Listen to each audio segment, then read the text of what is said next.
Everybody keeps saying it's going to get better. How is it going to get better?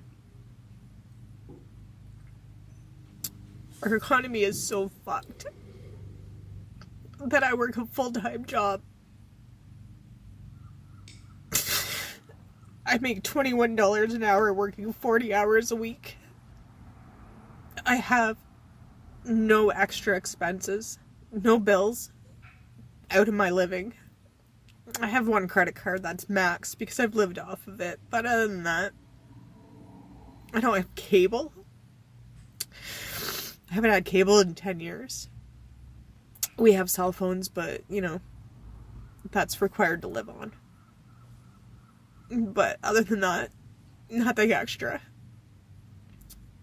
On paper, my bills are $2,701. Yeah.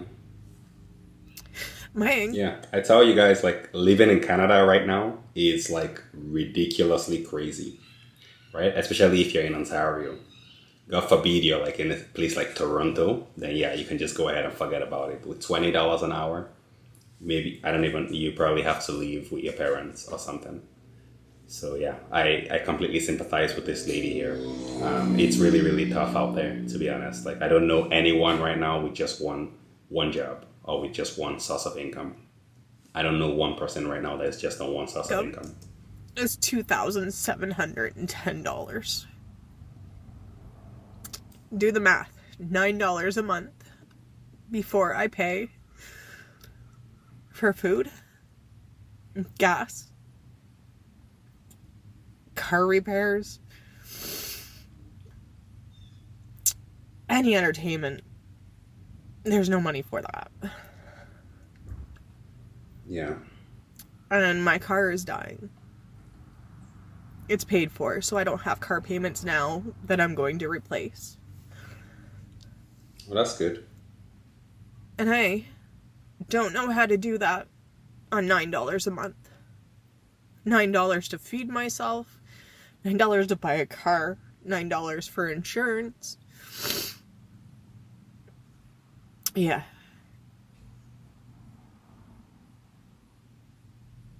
Yeah, that's not enough. So at the end of the day, this is me because I've worked 8.5 hours a day, knowing that it's not enough, that it won't be enough.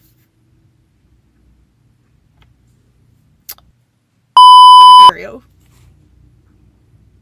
Mm-hmm. Yeah, I don't know why you're like, I don't think it's an Ontario alone issue, right? I think it's like Ontario from the provincial level.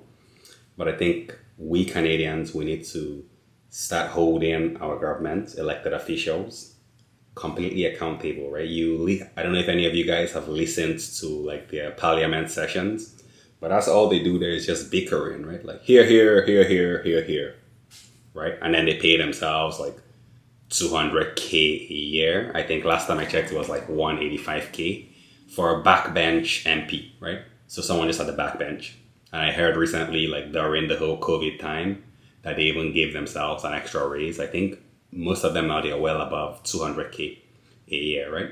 Meanwhile, here you have this lady here working 8.5 hours a day, making $20 an hour, and then probably still paying tax on top of that, right? And can barely make ends meet. Like for like a grown up lady like this to be on camera crying, it means that it's really that bad, right? And she's not alone, right? And the worst part, it's even going to get worse, right? With this new guy that they have in the US by the name of DJT with his talk of like annexing Canada and like tariff wars and all that. It's only going to get worse. You think I'm joking? Just hear this next clip. The economy here in Canada is heading for a recession this year. Deloitte's economic outlook forecasts growth slowing by 1.1% in the second quarter and slowing 0.9% in the third quarter, which would meet the definition of a recession. It's predicting the unemployment rate to rise above 7%, anticipating around 75,000 job losses. Manufacturing, steel, and aluminum industries are most at risk. It also predicts a rebound at the end of 2025, with the GDP projected to grow 2.4%. Yeah, so just imagine that, right? Like they're only now just saying that, oh, we're heading to a recession in 2025. Meanwhile, if you ask your average Canadian, I think we've been in a recession now for like several years, right? At least it feels, I wouldn't call it a recession, I'll call it more like a choke session. We're getting choked out here, right? It's like the Undertaker up in here, like choke slamming every single day, right? Can he pull this off? Just survive. Can he pull this off? Can Undertaker pull this off? Going for the choke slam. Going for the choke slam. He does. But now they're saying, oh, we're heading for a recession only just now. Yeah, I think most people have already been in a recession. So maybe now, yeah, we're heading towards like a depression, a depressed choke session, right?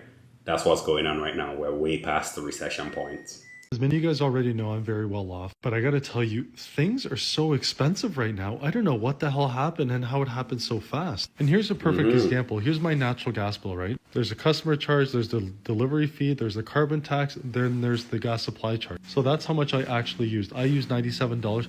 The carbon tax is literally 100%. It just doubled my bill. Well, effectively, it doubled my usage. Yeah, and like I just have to pause it right there, guys. Like, did anybody hear whenever like the previous Prime Minister, Justin Trudeau, kept claiming that the carbon tax actually puts more money in people's pockets? And do you know, like recently, like the recently appointed PM, Mark Carney, like he was also behind this carbon tax thing, but then he got rid of it, right? Whenever he started running for PM, he got rid of it, but he was behind it while he wasn't running, right? But now he's just been voted into office again, right? Like, and people expect something different. But then we've had the same people ruling for like the past 10 years. And it looks like we've not had enough, apparently, because now we have like this guy here. And I think he's also like, I think people better brace themselves. And I hope everybody gets exactly what they voted for and what they hoped for, right? Because I don't understand how you vote for someone when they were already on the side of like these carbon taxes, only to then remove it now that they're running for PM, and then you don't think that they're gonna bring back something similar. So I think everybody just hold on to your big boy panties. I think it's time to wear your shitting pants, right? As Negan would say. I hope you got your shitting pants on. What? Your shitting pants. I hope you have your shitting pants on, because it's about to get real ugly out here, I tell you. Insurance on my wife's BMW is just as much as it is on my Ferrari. Like, that's how crazy things have gotten. And I gotta be honest, it's not even like it's like a luxurious BMW. And I know that might sound contradictory. It's a 3 Series. It's a nice car, but it's just so much. My property tax bill came in for the house. I think it was $16,000. I think the insurance for my house was $3,000 or $4,000. I think all my cars combined, maybe it was $12,000, $14,000 for the year. I can't remember. I have to prepay my taxes every single year. The government wants their pound of flesh before I make my money. I won't even tell you how much that is. And then groceries, we literally spend about $4,000 a month. We have 3 boys. I mean, I'm a pretty decent sized guy. I eat a lot. I eat about 4,000 calories a day. So the amount of food we consume is quite a lot. And I know I shouldn't be complaining. And I know you're probably like offended by the fact that I'm complaining, but how do you people do it? How do people survive? Like, I don't understand. And if you're single and you're surviving out on your own, honestly, man, like my deepest respect for you. It's crazy out there. Yeah, I don't think this economy is for single people right now. Like, I heard that first lady, it doesn't seem like she's married, right? Because I didn't hear her talk about like her partner's income. I think people need to be, even if you don't want to be married, then maybe live with your best friend or something. Like, I think people need to be like rooming together at this point to make ends meet, because But anyways, like, does anybody have the world's smallest violin to play for this guy with his Ferrari? He literally has a Ferrari and he's complaining. Well, to be fair, he did give a disclaimer that he knows that he shouldn't be complaining. And I completely relate to, I can not relate, I don't have a Ferrari, right? But I get it, right? Like when, like it seems like here, at least in Canada, like it looks like they're always punishing hard work, right? So like the harder you work, like then the more like they really want their pound of flesh, right? They don't really reward hard work here in Canada. It seems like it's, and they're actually encouraging it. It's to the point where I know some people that they're on welfare, and really, if you do the math, it's not really worth it to get off welfare. if you're going to be making like $20 an hour, you might as well just stay in welfare if you really run the numbers. And if you really want to play the system, crank out kids, right? That's the whole game. Crank out kids, leave on the States, and yeah, pretty much you could be coasting here in Canada. At least I don't know how it is in other parts of the world, but yeah, it's a real thing. But yeah, if you check out this last clip here, you will see that like the whole grass is greener syndrome. Goodbye, Donald Trump. We're moving to Canada for real. Oh, you guys weren't joking this time. Cool. Well, welcome to Canada, where houses cost twice as much and salaries are 30% lower, where our unemployment rate is 60% higher, where our GDP per capita grew the worst among the G20 countries, and it's not even close, where the healthcare is free, except not really, and 74,000 people have died on wait lists in the last 7 years, where we just replaced our prime minister with an investment banker who didn't live here for the last 10 years, and who also likes to hang out with Jeffrey Epstein's wife, or your guy is probably just going to buy us when we go bankrupt anyways.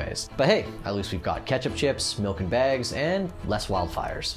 Yeah, I mean, I was laughing out loud whenever I saw Americans when they were like, "Oh, Donald Trump won. I'm moving up north to Canada." I'm like, yeah, okay.